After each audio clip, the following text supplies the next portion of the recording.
하나님께서 사랑하시는 우리 봉두리교회 성도 여러분, 안녕하십니까? 또 그리고 각 처소에서 예배드리고 계시는 우리 성도님들과 또 우리 재림 성도 여러분, 안녕하십니까? 여러분 한 주간 어떻게 지내셨습니까? 참 덥기도 하고, 또 어떤 분들은 에어컨 때문에 너무 머리 아프기도 하고, 또 어떤 분들은 올림픽으로 또 즐거운 시간을 보내셨을 수도 있고, 어떤 분들은 정말 쉬지 않고 일하셨으리라 생각합니다. 지금 보시는 이 사진은 오늘 예화 중에 하나인 사진인데요, 지리산인데 이 배경이 이 두 분이 추운 겨울을 버텨낸 냉이를 캐는 장면입니다. 뿌리를 이야기하면서 이 뿌리에 대해서 이야기를 나누고 있는데요, 냉이의 뿌리는 추울수록 겨울이 더 깊고 추울수록 크고 맛이 깊은 식물의 오묘를 우리는 생각하게 합니다. 추운 겨울처럼 우리의 마음을 혹독하고 또 차갑게 만든 죄로 인하여 참 우리 모두가 참 고생한 한 주였다라고 생각합니다. 그럼에도 깊이 뿌리 내려 살아온 이 식물처럼 우리 모든 성도님들께서 인내하시고 또 인내하시다가 이곳에 오셨다고 믿습니다. 그런 여러분들을 존경하고 또 주님의 이름으로 환영합니다. 오늘 저는 간절히 바라기는 저와 여러분들의 그 마음에, 죄로 인하여 상처된 그 마음에 하나님의 참된 애정, 그분의 그 사랑, 그분의 그 은혜가 우리 마음에 넘치게 되기를 소망합니다. 그래서 우리가 내 모든 것이, 나의 이 상황 어떤 것이든 모든 것이 다 하나님의 은혜라 찬양할 만큼 우리의 마음이 넘치도록 은혜가 충만하게 되고, 또 그 사랑과 그 은혜를 남에게 나누게 되는 우리 모두가 되기를 간절히 소망합니다. 오늘 말씀의 제목은 제가 조금 바꿨는데요, 참된 은혜를 찾는 여정입니다. 본문의 말씀은 디도서 2장 11절로 13절입니다. 제가 읽겠습니다. 모든 사람에게 구원을 주시는 하나님의 은혜가 나타나 우리를 양육하시되 경건치 않은 것과 이 세상 정욕을 다 버리고 근신함과 의로움과 경건함으로 이 세상에 살고 복스러운 소망과 우리 크신 하나님 구주 예수 그리스도의 영광이 나타나심을 기다리게 하셨으니. 아멘. 여러분, 우리가 나누는 삶, 그것이 우리 그리스도인들의 사명인데, 그러려면 먼저 어떻게 해야 될까요? 채워져 있어야 하는 것이. 그 채워지는 것은, 오늘 본문은 내 힘이 아니라 내 힘을 초월한 하나님의 은혜가 필요하다는 것을 우리에게 말해주고 있어요. 내 힘으로 살면 그것을 온전히 나눌 수가 없다는 것이. 본문은 우리에게 참 위대하고 존경할 만한 삶에 대하여 얘기하고 있습니다. 경건치 않은 것과 이 세상 정욕을 다 버리는 삶, 근신하는 삶, 부지런한 삶, 의로운 삶, 경건한 삶에 대하여 우리에게 말합니다. 여러분, 실상 우리가 이렇게 살기가 쉽습니까? 어렵습니까? 어렵고 힘듭니다. 더욱이 이 죄악 세상 가운데서 우리가 생존하고 있기 때문에 더 어려운 것이에요. 저도 참 저와 여러분들이 이렇게 살기를 바라고 이렇게 선포하지만 이렇게 살지 못하는 제 자신이 초라해질 때가 많아 참 쉽지가 않다는 것을 알고 있어요. 그러나 오늘 본문은 우리에게 만약 우리가 하나님의 은혜를, 그 나타나시는 하나님의 은혜를 경험한다면 우리는 움직이게 되고 새롭게 살게 되고 이와 같은 놀라운 능력의 삶을 살아갈 수 있다라고 말해주고 있다는 것이에요. 영광 돌리는 삶 말입니다. 근데 여기에서 우리를 양육한다라고 말해요. 우리를 양육했던, 우리 모두를 양육했던 그 어머니의 사랑과 같은 그분의 은혜가 먼저 우리를 양육한다라고 말하고 있어요. 우리는 은혜가 필요한 것입니다. 어머니의 은혜와 같은 것이지요. 제가 우리 더드림 센터에서 이제 버려진 책들을 정리하다가 좀 뭔가 건질 게 있을까 하다가 한 책을 찾게 되었어요. 이 책에 보니까 한 예화가 있었습니다.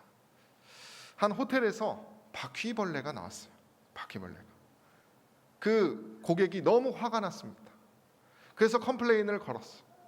근데 그 호텔에서 아주 정성스럽게 편지를 써서 그에게 사과하고 어떻게 구구절절하게 그것을 대처해 나갈 것이고 그 사람의 마음이 불편했을 것에 대하여 많이 위로하는 글을 적은 편지를 보내주었어요. 근데 그 마지막에 그 호텔이 실수 하나를 했는데 뭐라고 되어 있었냐면 벌레로 인해 문제를 제기를 할 경우 이 편지를 보내시오 라고 되어 있었어요. 그게 무슨 말이에요? 기계처럼 그 편지를 그냥 형식적으로 보내는 것이죠. 때때로 오늘날 은혜라는 말을 싫어하는 사람들이 있다고 합니다. 왜 그럴까요? 은혜라는 단어가 너무 쉽게 표현할 수도 있고 너무 많이 있어요. 하나님의 사랑 가장 많이 표현되는 단어 아닙니까? 그러다 보니까 진심이 없어요. 또한 어떤 사람들은 은혜를 너무 값싸게 여겨서 많은 사람들이 이 은혜라는 단어를 싫어한다는 것이. 이 책에 우리 그리스도인들이 해결하지 아주 깊이 우리 마음에 숨겨져 있는 한 응어리가 있는데 그 응어리를 해결하지 못하고 신앙하는 사람들이 있다는 것을 얘기하고 있어요. 상한 감정이 있다는 것이죠. 이들에게는 그저 은혜가 다다. 그저 마치 그 호텔에서 편지를 주는 것처럼 그냥 목소리뿐인 너무 많은 복음 때문에 지쳐있는 사람들, 그 사람들은 그 마음의 응어리를 결코 해결할 수 없는 그런 사람들이에요. 근데 이 책에서는 그래서 신중하게 얘기를 하기를 두 가지의 문제가 그 원인이 있다라고 말합니다. 첫 번째는 뭐예요? 무조건적인 은혜와 용서를 이해하지 못하는 것이 있다는 것이. 두 번째는 무조건적인 사랑과 용서와 은혜를 나누어 주지 못하는 것. 시편 기자는 놀라운 찬양과 자신의 신앙 고백을 하기에 이렇게 말했어요. 여호와께서 내게 주신 모든 은혜를 무엇으로 보답할꼬. 이분은 이 시편 기자만큼은 은혜를 경험한 것 같습니까? 은혜를 깨달은 것 같아요? 깨닫지 않고 어떻게 이렇게 탄식할 수 있겠습니까? 그죠? 죄로 인해서 혹은 죄악 세상에서 얻은 응어리가 이 시편의 기자는 하나님의 은혜를 통하여 해결됐기 때문에 이 고백을 했다는 것이에요. 우리도 우리 마음의 응어리를 다시 한번 돌아볼 필요가 있는 것이. 이 사진을 보세요. 이 젊은 한 남자의 수갑이 치어져 있어요. 그리고 뭐가 있어요? 아주 무거운 쇳덩이가 그를 무겁게 하고 있어요. 이것이 우리의 어떤 내면 깊은 곳에 그 어린아이와 같은 그 내면에 있는 것이 아닙니까? 성경은 우리에게 말하기를 주님께서 세상의 죄를 지고 가는 분이라고 말하고 있습니다. 그분이 우리의 죄를 지고 간다라고 말합니다. 이 응어리, 이 깊고 정말 결코 해결되지 않을 것 같은 우리의 문제를 그분께서 대신 지고 가시는 분이라고 우리에게 말해주고 있어요. 우리가 만약에 마음을 열어서 그분에 대하여 이 세상의 죄를 지고 가는 하나님의 어린 양 되시는 그리스도를 알아가기로 결심하고 마음 문을 연다면 하나님의 은혜를 우리는 경험하게 될 것이요, 그분은 우리의 모든 죄를 알고 계시고 이해하실 분이라는 사실을 우리는 깨닫게 될 것입니다. 어떤 죄, 어떤 상처든지 말입니다. 죄를 대신 지고 간다는 것은 죄로 인해 힘들어하는 이들에게 그 내면의 그 마음 가운데 깊은 내면의 상처, 그것을 위로하는 분이라고 하는 말이에요. 제가 북한 선교 동아리의 카톡방에서 제가 학생반 시절, 학생 전도사 시절 10년 전에 함께 교회를 다녔던 여청년이 우연히 들어와서 근황을 물어보게 되었습니다. 근데 이 청년이 저에게 그래요. 감사하다는 것이에요. 무슨 말이야? 그랬더니 그때 저 때문에 신앙을 놓지 않을 수 있었다고 너무 부끄러운 이야기를 저한테 카톡을 해주는 거예요. 근데 사실 저는 그 학생 전도사 시절에 마음에 응어리 같은 것이 있었어요. 참 하나님을 욕보이며 살았던 어떤 저의 그 응어리 같은 것이 있었어요. 그러니까 온전히 아이들을 사랑하지 않았던 것에 대한 내가 좀 부족했다라고 하는 응어리가 좀 있었는데, 저의 죄가 많이 드러났던 시기였는데 그 여청년의 그 고백이 저의 마음에 그 응어리를 해결해 주는 경험을 하게 되었어요. 하나님의 은혜가 함께 하셨구나라는 그런 생각을 하게 되었다는 것이에요.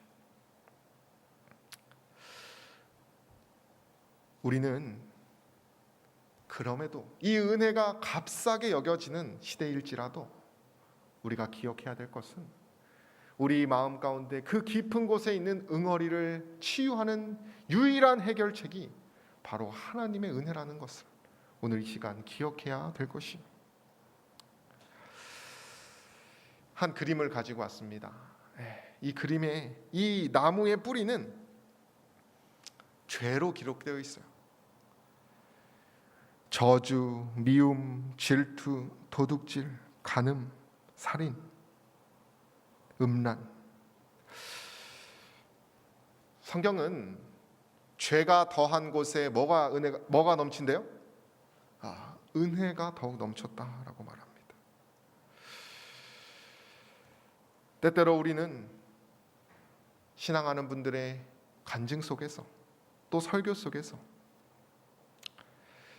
자신이 겪은 어려운 일들에 대하여, 또 부끄러운 일들에 대하여, 또 두려워했던 일들에 대하여 누구에게도 말할 수 없었던 그 약점과 단점에 대하여 그 모든 일들을 그분의 사랑을 경험하고 깨달아서 기꺼이 고백하고 그 연약함이 하나님의 은혜였다라고 고백하는 분들을 보게 됩니다. 성경은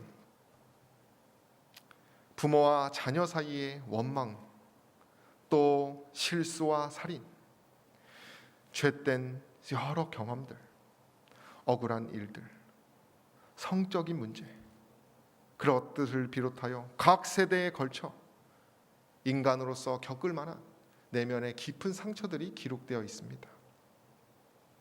그것은 그 많은 신앙인의 고백들처럼 죄된 경험들, 그것이 다 뭐라는 거예요? 하나님의 은혜가 될 수 있다는 것을 우리에게 말해준다는 것이에요. 저와 여러분들이 지금 이 시간 나의 지금까지의 모든 죄를 예수 그리스도의 그 사랑, 십자가 앞에 다 내려놓고 이 그림처럼 묻어버리신다면, 다 내어 맡기신다면 우리의 그 삶에 그것이 깊은 자양분이 되어서 우리를 더 좋은 열매를 맺게 한다는 것을 기억하시게 되기를 간절히 소망합니다. 삭개오는 그런 그리스도의 은혜를 경험해서 자신의 그 죄를 다 그리스도 앞에 다 묻게 되니까 어떻게 됐어요? 그가 생전 지었던 죄를 다 갚고 더 몇 배나 갚는 그런 놀라운 열매를 맺지 않았습니까? 우리가 하나님의 은혜에 대하여 요한복음 10장 10절은 이렇게 얘기합니다. 내가 온 것은 우리로, 이 양이 우리잖아요. 우리로 생명을 얻게 하고 더 어떻게 한다고요? 풍성히 얻게 하려는 것이라는 사실이에요. 저와 여러분들이 죄로 인하여 신음하고 있다면 오늘 이 시간 다시금 죄가 더한 곳에 은혜를 주시는 하나님의 그 놀라운 사랑으로 나아가시게 되기를 간절히 소망합니다. 이 그림은 어떤 그림인 것 같으세요? 누군가 창을 들고 있어요. 왕입니다. 그리고 누군가는 그 창을 피해 달아나는 모습이에요. 누구의 그림이죠? 어떤 사건을 말하는 것입니까? 사울 왕과 다윗의 이야기입니다. 사무엘상 18장 6절로 9절은 이 사울 왕에 대하여 얘기를 하고 있는데 이 본문을 통해서 우리가 좀 몇 가지 체크할 것이 있어요. 하나님의 은혜를 경험하지 못하고 사는 사람들, 깨닫지 못하고 사는 사람들의 특징이 몇 가지 기록되어 있습니다. 그는 우선 분노했던 사람이에요.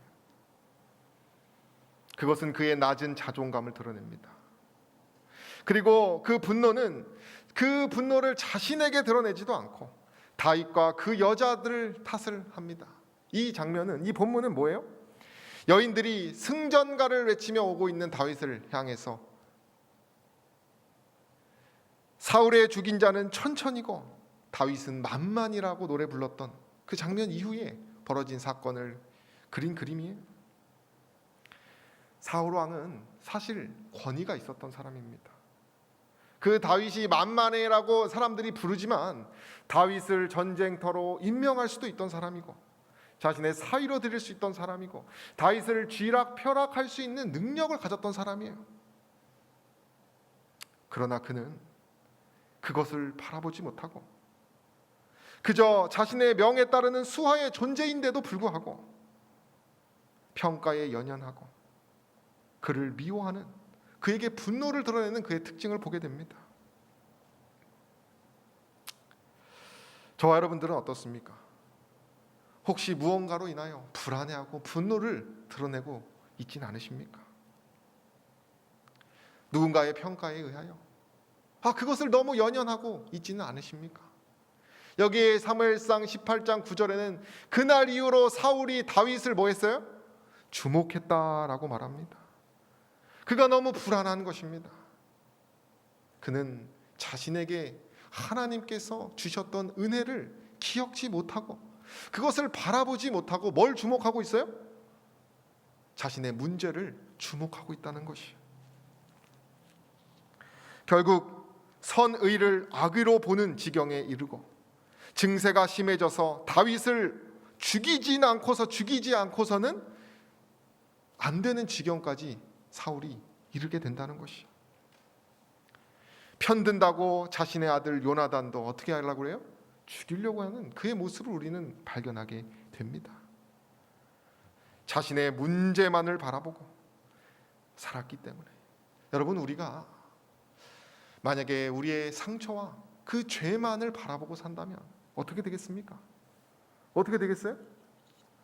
죽는 것이 사는 것보다 나은 것이에요.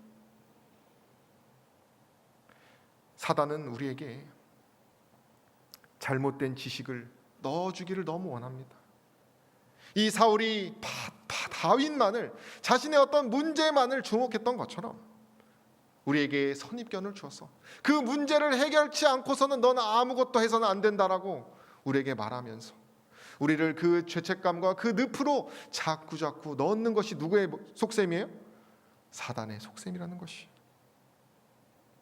자기의 그 문제를 계속 바라보면 어떻게 돼요? 결코 그 하나님의 은혜를 경험하지 못한다는 것이요. 성경에는 한 콤플렉스가 기록되어 있습니다. 메뚜기 콤플렉스라고요. 이스라엘 백성이 여기 민수기 13장 33절에 보면 그 하나님이 약속하신 땅의 거민들을 보고 두려워서 뭐라 그래요? 우리는 스스로 보기에 뭐라고요? 메뚜기 같다라고 말합니다. 자존감이라고 하는 단어는 두 가지로 우리가 생각해 볼 필요가 있는데요. 하나는 이기적인 나만을 드러내는 자존감이 있어요. 내가 최고다 라고 하는 그런 이기적인 자존감이 있고요. 또 하나는 의에 대하여 자유해지는 그분을 하나님의 은혜를 통한 자존감이 있어요.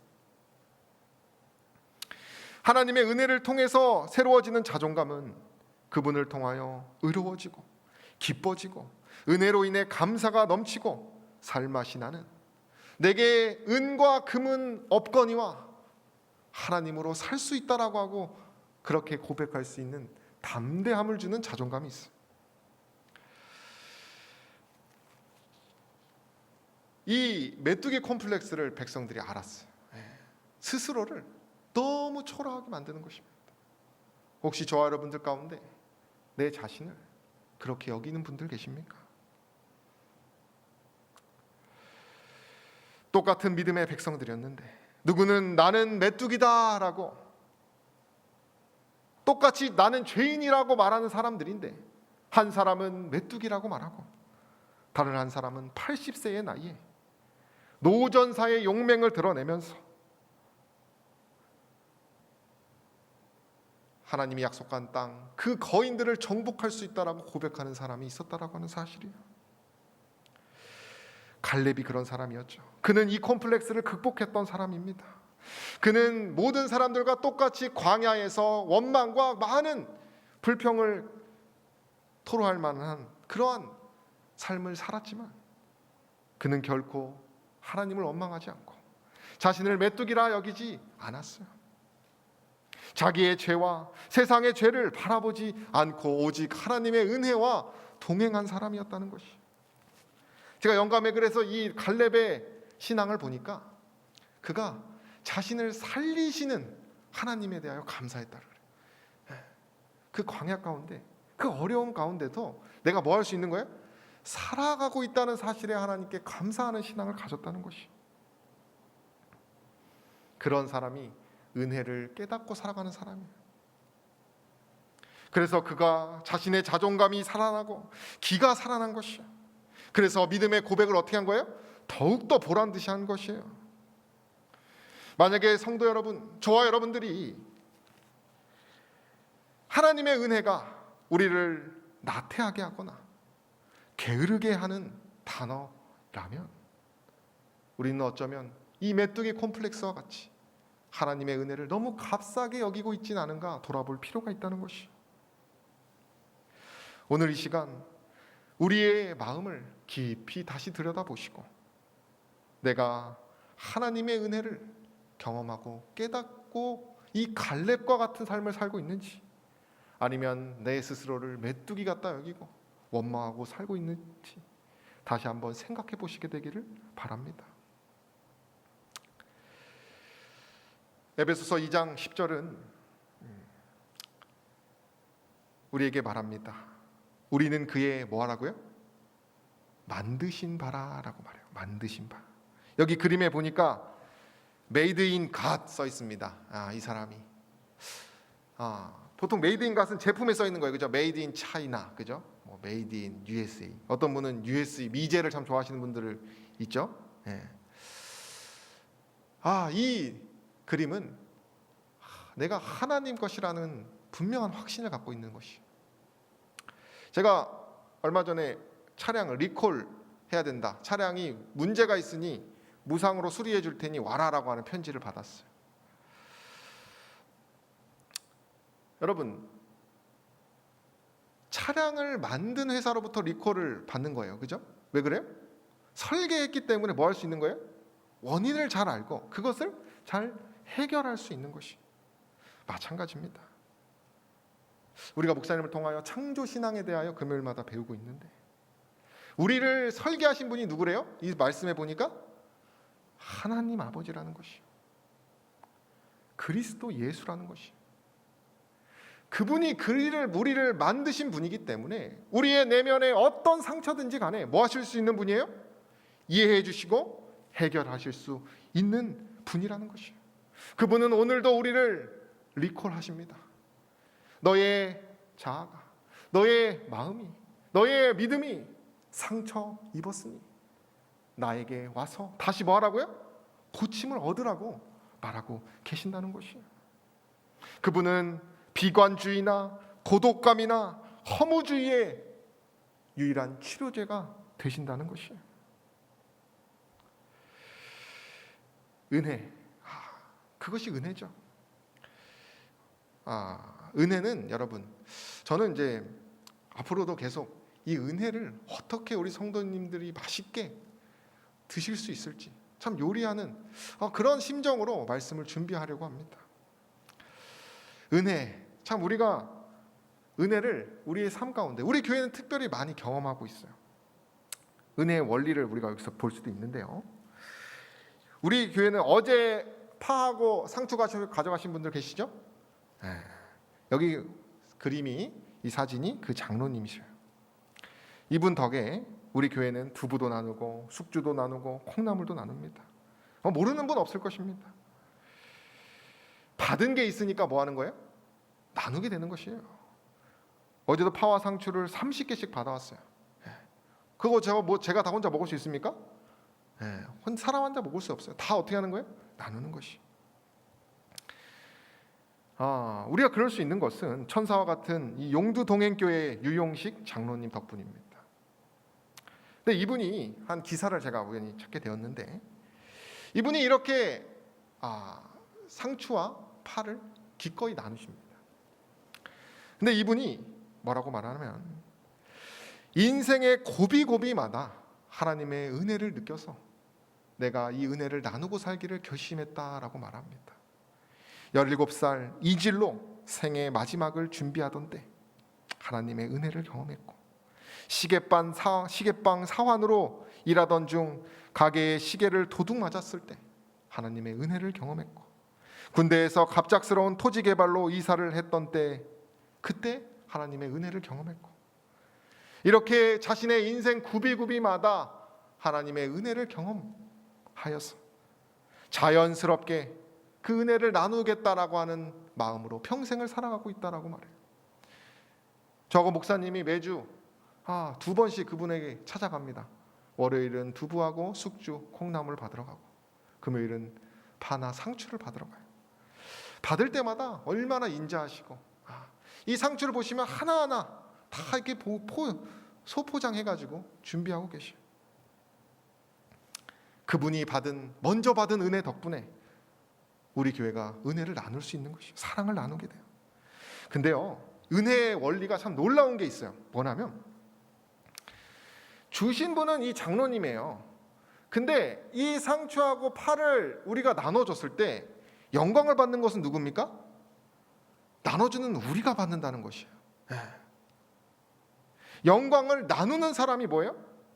고마움을 얻는다는 것이에요. 제가 이것을 나눠드리러 갈 때 저에게 되게 고맙다고 하세요. 너무 고마워하시고. 그 제가 한 게 아니에요, 그죠?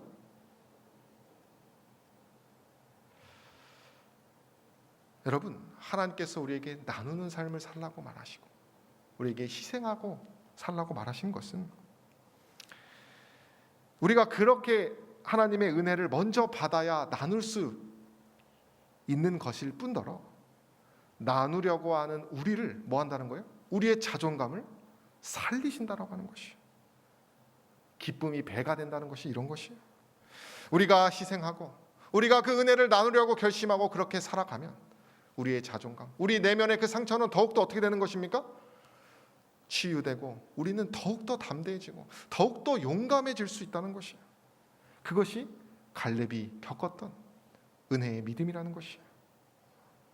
저는 오늘 우리를 먼저 살리는 그 은혜를 저와 여러분들이 경험하고 깨닫게 되시기를 간절히 바랍니다. 어제 여러분 비가 왔어요. 비 소리 들으신 분 계십니까? 무섭게 비가 왔습니다. 비가 와서 무서워하신 분들도 있었겠지만 매우 감사하셨던 분들 계시리라고 생각합니다. 그분들은 분명히 농사, 정말 떼약볕 아래서 열심히 농사하셨던 분들이라고 생각합니다. 물을 주기 위하여 열심히 했지만 너무 가물어져서, 너무 태양볕이 뜨거워서 한계를 느끼고 비가 오기를 기다렸던 분들은 어제 그 비가 어떻겠을까요? 작물이 자라려면 정말 이 그림처럼 물이 중요합니다. 저도 아침에 몇 번 목사님 대신해서 이 화단에 물을 줘봤는데 택도 없습니다. 한 3, 40분 줘도 너무 태양볕이 있으니까. 막상 제가 이제 물을 줘보니까 전에는 비가 오면 잡초 자랄 것이 걱정이 되었는데 비가 오니까 감사가 넘쳐요. 그 조금 했다고 뭐 하는 거예요? 은혜를 느끼는 것이요. 제가 그 물을 주면서 짧은 경험이었지만 영적인 생각이 싹 트는 것을 경험했어요. 우리도 뭐 하는 것이 필요해요? 성령의 담비와 같은 하나님의 그 영적인 물을, 그 영광의 그 정말 영원한 생수가 필요하다는 것을 느끼게 되었어요. 디모데전서 6장 17절은 우리에게 말합니다. 내가 이 세대의 부한 자들을 명하여 마음을 높이지 말고 정함이 없는 재물에 소망을 두지 말고, 이 세상 것에 소망을 두지, 마음을 두지 말고 어디에 소망을 두라고 말해요? 오직 우리에게 모든 것을 후히 주사 누리게 하시는 하나님께 두라라고 말합니다. 모든 것을 후히 주신다는 거예요. 여러분, 작물들, 이 화단을 가꾸시는 분이 인간인 것처럼 보이지만 비를 내리시는 하나님이 가꾸시는 것처럼 우리 모든 우리의 삶을, 우리의 인생을, 우리의 그 상처를 하나님께서 가꾸신다라는 사실을 오늘 이 시간 믿게 되시기를 간절히 소망합니다. 마지막 때에는 우리 모두에게 예기치 않은 시험이 있을 것이에요. 계시록은 마지막 날의 사건을 여러 예언을 통해 우리에게 말해주고 있어요. 그 구비구비마다 누가 합당한지 우리의 믿음은 시험을 받을 것이에요.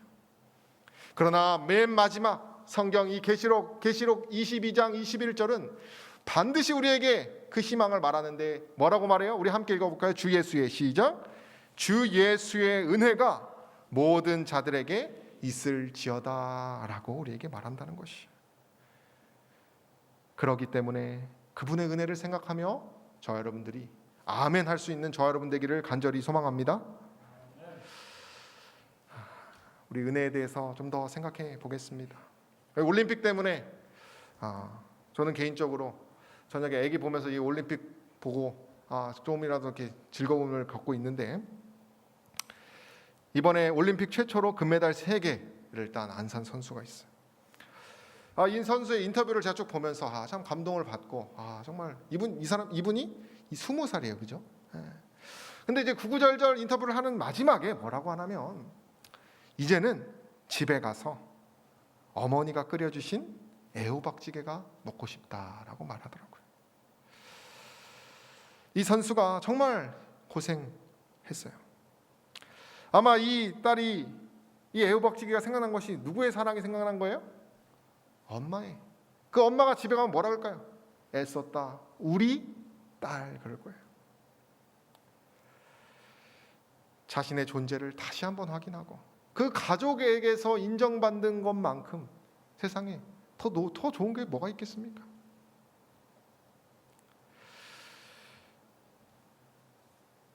제가 요즘 묵상하는 것이 육아기 때문에 아무래도 아기 얘기들을 많이 하게 되는데요. 제 처하고 저는 서로가 좋아서 결혼을 했습니다. 근데 요즘은 제 처가 저에게 그럽니다. 저보다 더 좋은 게 있답니다. 굉장히 섭섭한데 뭘까요? 다 아시겠죠? 뭐예요? 아이들이라는 것이에요. 3명의 아이들. 엄마에 대한 사랑은, 엄마의 사랑은요, 자신의 사랑보다 참으로 높고 위대한 것이, 자신이 좋아했던 것보다 더 아이를 사랑하는 것이 엄마의 마음이에요. 사단은 우리를 짐지게 합니다. 우리를 죄인이라고 말합니다. 그러나 어머니는 그러지 않아요. 어머니는 온전히 우리를 살리고 행복하고 우리의 존재를, 자존감을 키워주시는 분이에요. 그 어떤 어머니가 내 아들이, 내 딸이 죄인이라고, 죄로 신음하고 있고 세상에서 종로를 타고 있는 것을 기뻐하는 어머니가 어디 있겠습니까? 한 번은 저희 어머니가, 제가 어머니를 보러 어머니 일하는 곳에 찾아갔었는데 저를 보고 갑자기 짐을 옮기는 일을 시키는 분이 있었어요. 제가 기꺼이 봉사하는 마음으로 했지만 어머니가 그 얘기를 듣고 그 온유하신 분이 감정을 조절하지 못하는 모습을 제가 한번 경험해 본 적이 있어요. 원치 않는 일을 내 아들이 겪기를 바라지 않는 어떤 어머니의 마음이었어요. 그분은 우리에게 너희가 죄의 종 되었을 때는 의에 대하여 자유하였느니라 라고 말합니다. 우리가 이 죄의 종이라고 하는 것에 대하여 고민하게 됩니다. 때때로 죄인이라, 인간의 어떤 연약함, 이 죄인이라는 말이 때로는 너무 현실적으로 다가오고 무겁게 느껴져서 우리를 게으르게 하고 아무것도 못하게 하고 안 하게 하는 그러한 핑계거리가 될 때가 있어요. 저도 그럴 때가 있어요. 뭔가 하나님 사업을 할 때 저의 부족함과 저의 회의감이 더 들어가지고 저의 경험을 더 생각하면서 믿음의 고백을 하지 못하는 때가 있어요. 그러나 성경이 말하는 참된 죄인, 그것은 뭐냐면 우리를 더욱더 의롭게 하고 더욱더 힘있게 하고 우리를 더욱더 담대하게 하는 하나님의 원리라는 것이죠. 어머니는 스스로가 죄인이라고 하면서 폄하하면서 불쌍히 사는 것을 원치 않습니다. 오늘 교과도 그렇잖아요. 온유와 겸손이라는 것이 우리를 나약하게 하는 그런 것이 아니라고 말하지 않습니까? 어제 우리 안 집사님이 아들이 오니까 신난다고 우리 아들 하면서 좋아하셨던 모습을 봤어요. 부모는 오랜만에 딸과 아들이 찾아오면 신나서 맛있는 음식을 희생하면서 맛있는 음식을 대접하는 것이 어머니, 부모의 마음이에요. 때때로 우리가 죄라고 하는 것이 우리의 자존감을, 우리를 무력해 해서는 안 됩니다. 어머니는 그것을 원치 않아요. 그것이 하나님의 은혜의 한 모습이라는 것이에요. 예수님께서는 그 은혜를 더욱 크게 하시기 위하여 예수님과 동거동락하며 그분에게서 나오는 사랑으로 살았던 제자들 곁을 떠나셨어요. 그러면서 그분이 말하시기를 내가 너희에게 실상을 말하노니 내가 떠나가는 것이 너희에게 유익이라 라고 말합니다. 어머니 밑에서 어머니 젖을 먹고 어머니의 희생을 맛보다 사는 것처럼 제자들은 주님을 통하여 살고 있었는데 그분의 가르침을 먹고 살았는데 갑자기 그분이 뭐 하신 거예요? 십자가에 달려 돌아가시고 승천하셨다는 것이. 그들은 슬퍼했지만 사실 그것은 그들에게 더욱 유익한 삶이었다는 것을 우리는 알게 됩니다. 그분이 그들 곁에 있지 않을 때 제자들은 더욱 위대해졌어요. 그가 가르치신 말씀이 그분의 삶의 마지막 순간, 그분이 승천하신 이후에 제자들의 삶의 생명과 능력이 되어서 불처럼 타오르게 되었어요. 그래서 제자들이 더욱더 뭐 했습니까? 힘있게 일하게 되었어요. 여기 그림 보면 자녀가 부모를 떠나야 되냐 말아야 되나 하고 있어요. 비로소 부모를 떠날 때 성숙해지는 것이에요. 하나님께서는 어머니의 사랑과 같은 그리스도의 사랑, 그것을 이제는 성령을 통하여 우리에게 약속하셨습니다. 그죠? 그래서 우리가 그 성령을 구하고 하나님의 그 성령의 감동하심으로 은혜를 느낄 수 있다는 것이에요. 지금 제가 장모님과 저희 어머니가 아이들을 열심히 돌봐주고 계십니다. 근데 제가 그들 생각을 해요. 언젠가는 뭐 해야 된다? 저하고 제 처가 이 아이들을 다 해야 된다. 떠날 때가 있으실 것이다. 이런 생각을 하고 있습니다. 어머니의 이 사랑을 지금 계속 배우고 있어요. 어떻게 더 희생하는지. 언젠가는 제 어머니가 제 곁에 계시지 않아도 이제는 어머니의 그 사랑을 생각하면서 뭐 할 수 있어요? 더욱더 제가 독립하여서 더 힘있게 일할 수 있다는 것이에요. 성령도 마찬가지라는 것이에요. 예수님도 언제나 이제는 우리 곁에 계십니다. 그것을 기억하시게 되기를 바랍니다. 한 이야기를 하고 마칠까 하는데요. 이분이 얼마 전 돌아가신 고 임지호 씨입니다. 지난달 별세하셨어요. 심장마비로. 향년 65세. 지금 여기 강호동 우리 연예인 분과 MC와 이분이 이 강호동 씨만을 위한 밥상을 만들어줬습니다. 정말 이렇게 이분은 자연주의적인 세계적으로 이렇게 명성 있는 분인데 이분이 이렇게 특별한 밥상을 했어요. 근데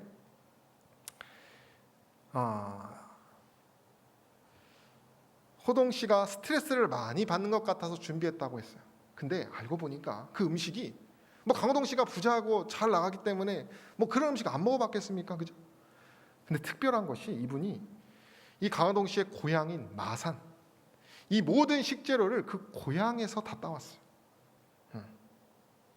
지금 이 그림이 그 마산 앞바다에서 캐는 그런 것들이에요.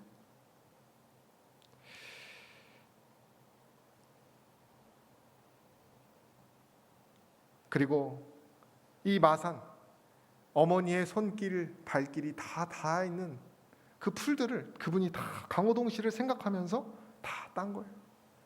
그리고 음식을 대접한 것입니다. 강호동 씨가 제가 이렇게 보니까 애써 웃으면서 MC니까 너무 처질 수 있잖아요, 그죠? 너무 막 슬퍼하면 애써 그 감정을 표현하지 않으려고 하지만 그분의 그 따뜻한 마음에 감동받는 모습을 제가 보게 되었어요.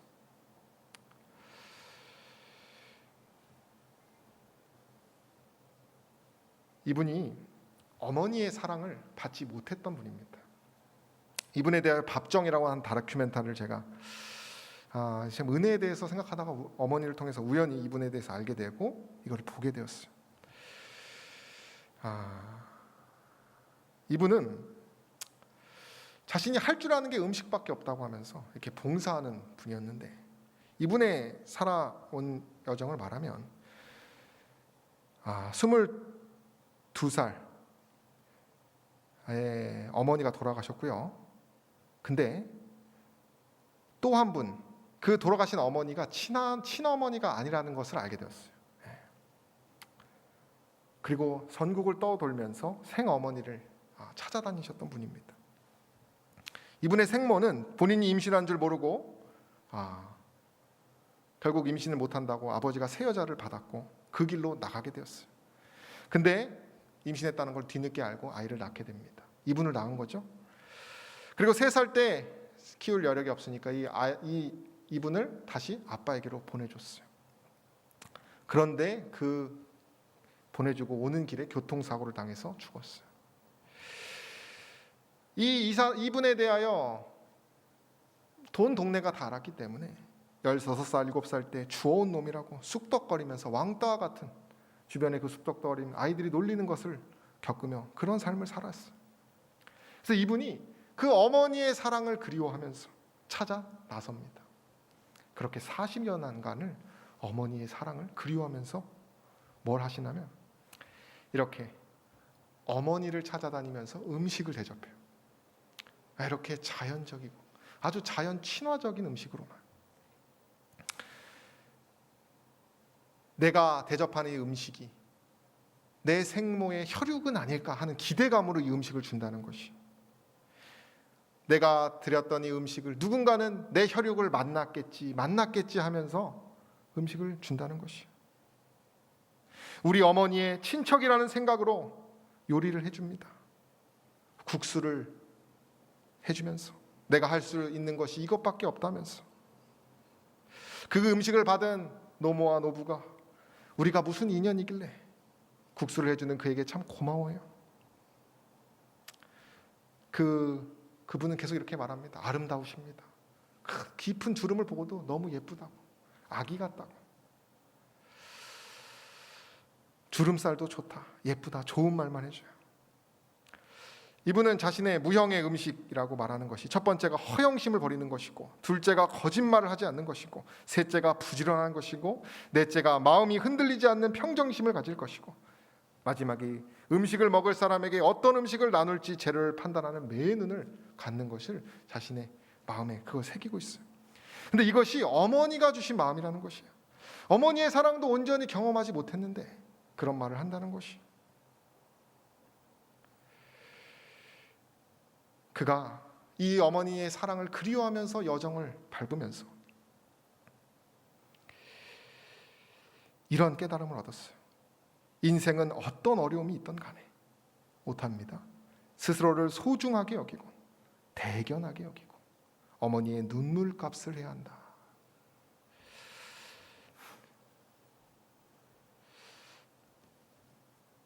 이분이 이렇게 깨달았던 것은 매년 찾는 생모가 아닌 자신을 길러준 어머니의 그 딸인 누님에게 들은 이야기 때문이에요. 그 누님이 자신을 낳지도 않은 그 어머니가, 새 어머니가 자꾸 자신을 안쓰러워하고 긍휼히 여기니까 그 누나가 낳지도 않은 아들한테 뭐 이렇게 마음을 쓰냐라고 했다는 것이에요. 근데 낳지 않아도 낳은 것보다 더 사랑으로 가슴으로 키운 아이라고 그렇게 말을 해줬다는 것이에요. 이분이 그 얘기를 누님으로부터 전달 듣고 그 어머니의 사랑을 생각하면서 이러한 결심을 했다는 것이에요. 잠시를 그냥 살아본 적 없고 죽기 살기로 돈을 주던가 말던가 온전하게 자신을 던지는 그런 삶을 어머니가 나에게 해주신 정신이라고 그가 고백하였어. 그러면서 이제는 가슴으로 고맙고 죄송하고 사랑스러운 분이 어머니다라고 하면서 이러한 봉사의 여정을 끊임없이 해 가셨던 분이에요. 여러분, 저는 이것을 보면서 사랑이 우리를 담대하게 하고 우리를 뭐하게 하는 거예요? 자존감을 높여주고 우리를 힘있게 한다는 것을 깨닫게 되었어요. 저와 여러분들이 시간이 다 돼서 정리하면 우리는 재림을 기다리는 그 예수 그리스도의 사랑을 그리워하며 살아가는 나그네와 같은 여정을 살아가는 사람들입니다. 저와 여러분들은 그분의 사랑을 그리워하며 어떤 일을 하고 계십니까? 바라기는 저와 여러분들이 하나님의 은혜, 우리를 더욱더 존재케 하고 나의 나된 것을 분명히 말씀하시는 그 하나님의 은혜로 들어가시게 되기를 간절히 소망합니다. 그래서 오늘 저와 여러분들이 은혜를 통하여 담대해지고 용감해지고 힘있는 저와 여러분 되기를 간절히 바라며 말씀을 마치겠습니다.